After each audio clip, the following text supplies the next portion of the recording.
আলহামদুলিল্লাহ, সকল প্রশংসা মহান আল্লাহ রব্বুল আলামিনের দরবারে, যে আল্লাহ রব্বুল আলামিন আমাকে এবং আপনাকে পবিত্র জুমার নামাজ আদায় করার জন্য মসজিদে আসার এবং বসার তৌফিক এনায়েত করলেন। এই জন্য আমরা সকলেই জোরে সোরে বলি আলহামদুলিল্লাহ।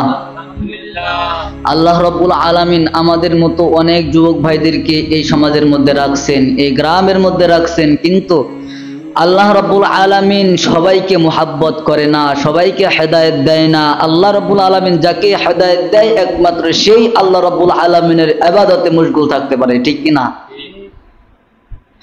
তো আল্লাহ রব্বুল আলামিন আমাদের এই সমাজের মধ্য থেকে বাছাই করে আল্লাহ রব্বুল আলামিন আমাকে এবং আপনাকে বেশি মুহাব্বত করে আজানের পরপরই আল্লাহ রব্বুল আলামিন আমাদেরকে মসজিদে উপস্থিত করেছেন। এই জন্য আমরা